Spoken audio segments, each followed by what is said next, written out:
Assalamualaikum and a very good day to Dr. Hasmaliana.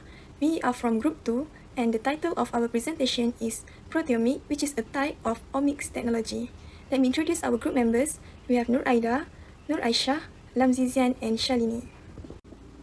So I will cover the introduction part, which consists of definition of Omic technology, definition of proteomic, and overview of the application chosen in our topic, which is biomarker.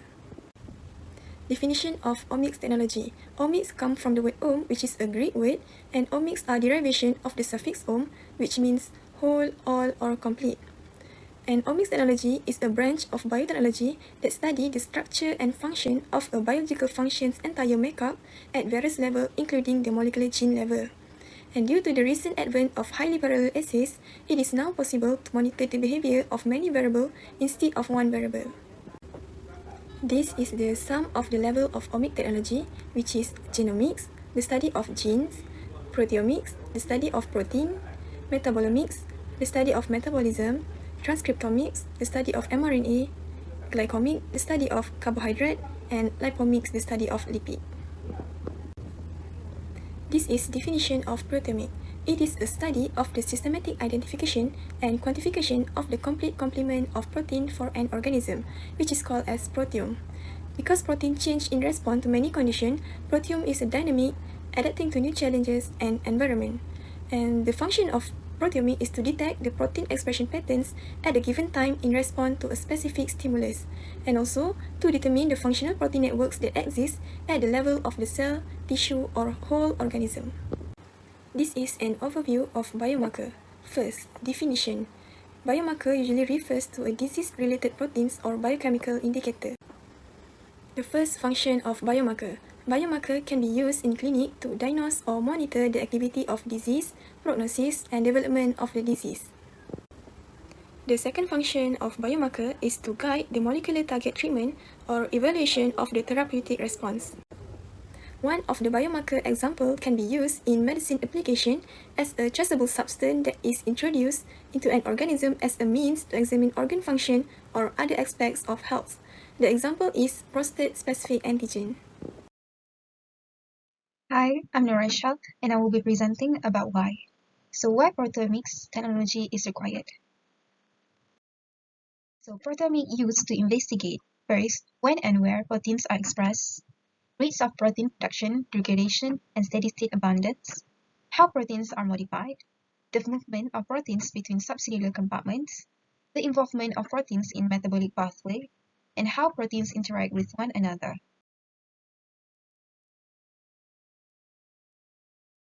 So next, I will explain about the advantages and the limitations for the antibody-based technologies for tissue biomarker discovery. So first, I will explain about the antibody-enriched selected reaction monitoring (SRM) under a biomarker application, which is the advantages. First, it has a fast development time, moderate development cost, and high specificity.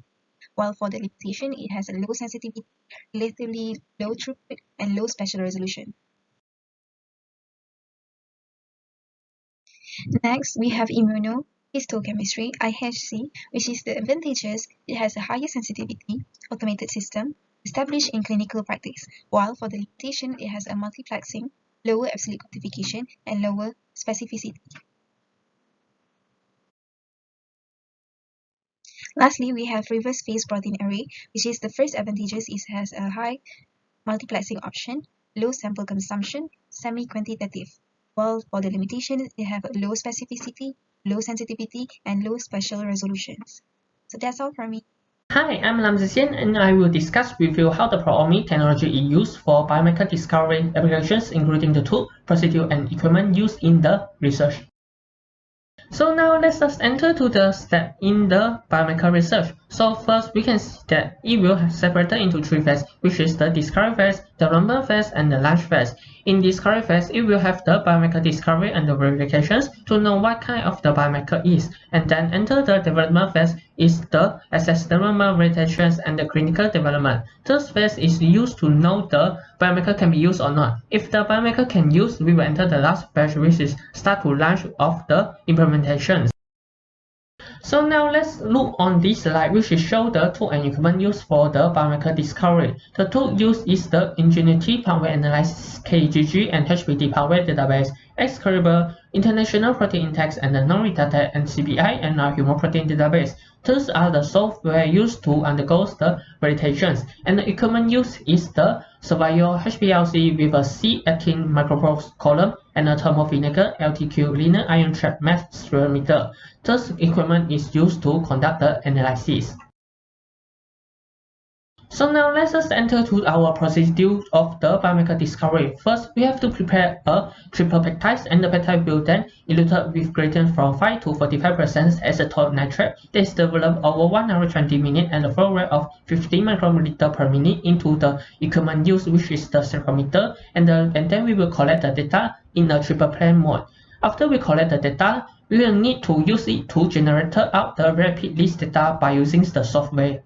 And then after we get the rapid list data, we will need to determine the p-value by permitting edit samples with a 100,000 times. So after we find the p-value, the first 40 values and the last 40 values we'll use to compare with the 4 previously published Proteomics study that related. And after we compare, we have to conduct the top network and hardware identifications with the software. And the level 2 and 5 of biology process in gene oncology will mainly study. And then the two testing sample database will use to validate the result. Lastly, the access, development, and clinical trials for panels biomarker are planned for the future. So this is the summary of the procedures that I mentioned just now. So from here you can more clearly to know the step of the biomarker discovery dimensions. So I will pass to my group member. Thank you. Hi, I'm Shalini. So when the proteomics is useful in biomarker discovery? It is when the biomarker detection through comparison of protein expression profile between the normal samples versus the disease-affected ones. For example, the 2D page in which the protein profiles are compared between normal and disease samples such as tumor tissues and body fluids. Next is the identification of proteins that can potentially serve as disease-associated biomarkers which involved in disease progression. For example, the characterization and evaluation of global profiling of proteins under the given state. Next, where is it normally applied?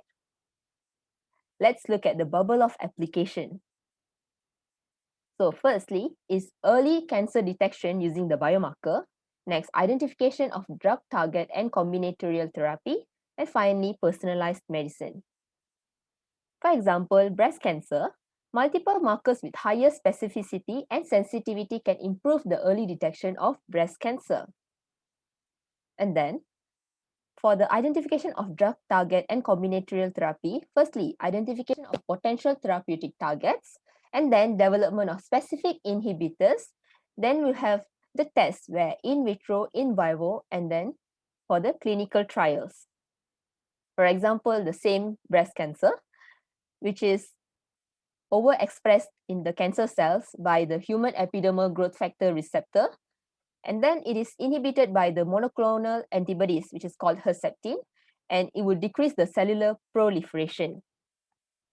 Finally, for the personalized medicine, monitoring of positive and negative therapeutic effects, where for positive therapeutic effects, it's based on the identified tumor markers limited number, and then initial attempts with proteomic patterns, whereas for the negative therapeutic effects, the proteomic monitoring of radiation or chemically induced protein modification, which includes the serum and tissue proteins for preliminary experiments.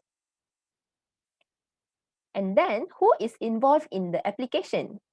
So, proteomics scientists or researchers, laboratory technicians or technologies, and then for the biospecimen, where we use the serum, tissue, or proximal fluid, it can be obtained from the healthy people, which act as the control, and patients with different diseases, and also mammalian animals such as rat. In conclusion, potential biomarkers developed as a result of proteomic analysis will have higher sensitivity and specificity, since multiplex panels of clinical tests will measure the altered proteins. Thank you for watching. Hope you enjoyed the learning process, and wherever you are, please stay safe. Goodbye.